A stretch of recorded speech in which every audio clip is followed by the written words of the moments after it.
2026 சட்டமன்றத்துடைய பொது தேர்தலில் திராவிட முன்னேற்ற கழகத்தின் சார்பில் தோழமை இயக்கத்துடைய ஆதரவோடு கோவை தெற்கு சட்டமன்ற தொகுதியில் போட்டியிடுவதற்கான வாய்ப்பை எங்களுடைய கழகத்தில்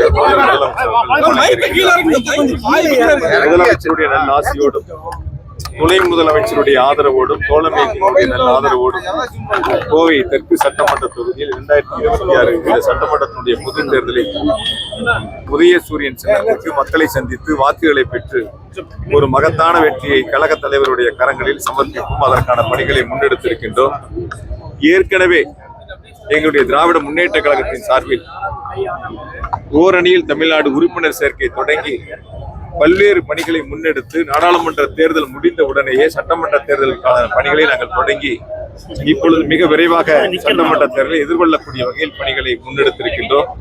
ஆகையால் இந்த சட்டமன்ற தேர்தலை பொறுத்தவரை கோவை தெற்கு சட்டமன்ற தொகுதியில் நிச்சயமாக உதயசூரியன் வெற்றி பெறும். நாங்கள் அனைவரும் இணைந்து எங்களுடைய முதலமைச்சருடைய கரங்களில் வெற்றியை சமர்ப்பிப்போம். இன்றைக்கு அதிமுக சொல்லியிருக்காங்க, கோவையில் திமுக வாய்ப்பு கொடுக்காம கரூர் இருக்கக்கூடியவருக்கு வாய்ப்பு கொடுத்திருக்காங்க அப்படிங்கிறாங்க. அதாவது 30 பேர் 40 பேர் யாரு வாய்ப்பு கேட்டாலும் யாராவது ஒருத்தருக்கு தான் வாய்ப்பு கிடைக்கும். அது அந்த வாய்ப்பு யாருக்குங்கிறது முடிவெடுப்பது எங்களுடைய தலைமை கழக தலைவர் அவர்கள். அந்த வகையில ஒரு வாய்ப்பை போட்டியிடுவதற்கு கொடுத்திருக்காங்க. வாய்ப்பு கிடைக்காதவங்களுக்கு மற்ற வாய்ப்புகள் உருவாக்குவாங்க. எத்தனையோ வாய்ப்புகள் இருக்கு இயக்கத்துல, அரசாங்கத்துல. அந்த வாய்ப்புகளை அவங்களை உருவாக்குவாங்க.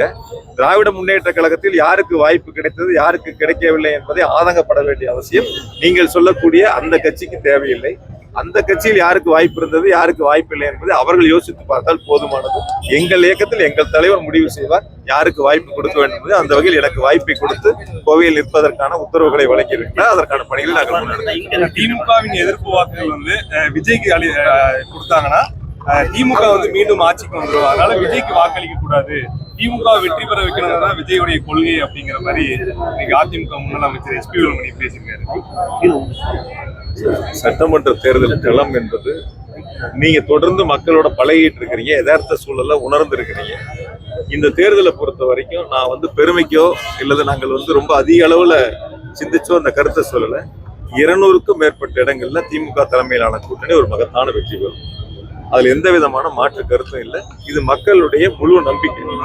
முதலமைச்சர்கள் மீது வைத்திருக்கக்கூடிய நம்பிக்கை, முதலமைச்சர்கள் செயல்படுத்திய திட்டங்களை பெற்ற வாக்காளர் பெருமக்கள் கொடுத்திருக்கக்கூடிய அந்த நம்பிக்கை, நிச்சயமாக அந்த நம்பிக்கை நிறைவேறும். 200க்கும் மேற்பட்ட தொகுதிகளில் வெற்றி பெறுவாங்க. நீங்க பொறுத்திருந்து வாக்கு எண்ணிக்கை 4ஆம் தேதி அன்னைக்கு நம்ம எல்லாரும் ஒன்னா இருப்போம். அன்னைக்கு பொறுத்திருந்து பாருங்க.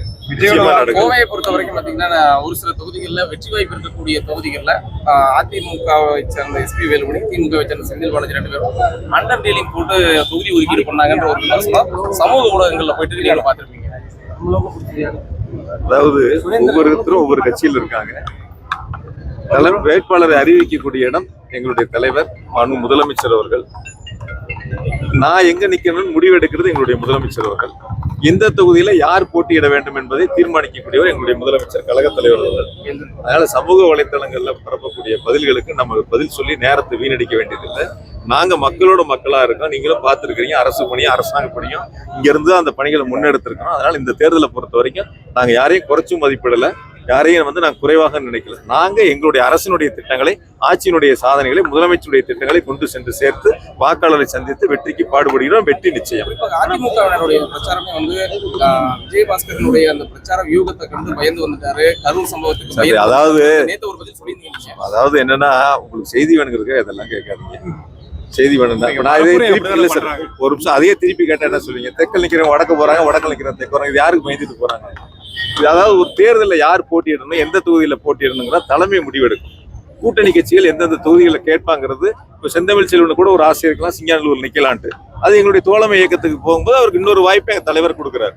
இப்போ தோழமை இயக்கங்களுக்கு எந்த சீட்டை கொடுக்கணும், யார் வேட்பாளராக போட்டியிடணும் அப்படிங்கிறது எங்களுடைய தலைவர் தான் முடிவெடுப்பாங்க. அதனால அதுல பத்தி யாருக்கும் கவலைப்பட வேண்டிய அவசியம் இல்லை. தேர்தல் களத்துல மக்களை சந்திச்சு வாக்குகளை கேட்டு ஆதரவை பெறுவதுதான் எங்களுடைய முயற்சி, எங்களுடைய கவனம் முழுக்க அதுல தான் இருக்கு. அதனால நீங்க நாங்க வெற்றியை பத்தி முழுக்க நிச்சயமாக கோவை தெற்கில் இந்த முறை உதயசூரியன் வெற்றி பெறும். பொறுத்திருந்து பாருங்க. 2ஆம் தேதி மாலை கொடிசியா மைதானத்தில் எங்களுடைய கழக தலைவர் முதலமைச்சர் பங்கேற்கக்கூடிய மிக பிரம்மாண்டமான எழுச்சிமிகு ஒரு தேர்தல் பிரச்சார பொதுக்கூட்டம் நடைபெற இருக்கின்றன. 7 சட்டமன்ற தொகுதிகளை உள்ளடக்கிய அந்த தொகுதிகளுக்கான வேட்பாளர் அறிமுக கூட்டமாக அங்கே நடைபெற இருக்கின்றன. 1 லட்சத்திற்கும் மேற்பட்டோர் இந்த கூட்டத்தில் பங்கேற்பதற்கான ஏற்பாடுகளை செய்திருக்கிறார். பணம் பொருள் கொடுத்துதான் வந்து இந்த முறை வந்து வெற்றி பெறுவதற்கான சூழலை வந்து உருவாக்கிட்டு இருக்காங்க அப்படின்றது அதிமுக திமுக 2 கட்சியின் மீதும் இருக்கக்கூடிய ஒரு குற்றச்சாட்டு. அதாவது தேர்தல் இப்பதான் அறிவிச்சிருக்குன்னா வேட்புமனுவே முடியல.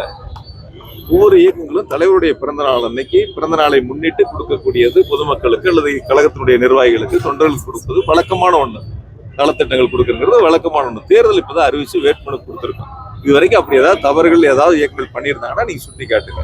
பத்திரிகையில செய்திகள் வர்றதுக்கு எங்கிட்ட இருக்கிற கேள்வி அங்க ஒண்ணு கேட்கறது, அங்க இருக்கிற கேள்வி இங்க ஒண்ணு கேட்கறது இல்ல. யதார்த்தமான சூழலை நீங்க பார்த்துட்டு அப்புறம் கேள்விகள். விஜயின் பரப்புரை திமுக வாக்குகளை வந்து சேதப்படுது. எங்க வாக்கு எங்க கிட்ட இருக்கு. எங்க தலைவர் மீது நம்பிக்கை வச்சிருக்கோம். எங்க இயக்கத்துக்கு தான் தோழமை இயக்கங்களுக்கு தான் வாக்களிப்பாங்க. அதுல எந்த விதமான மாற்று கருத்து இல்லை. யார் எவ்வளவு வாக்குகள் வாங்குறாங்கிறது தேர்தல் முடிவு தெரியும். நன்றி.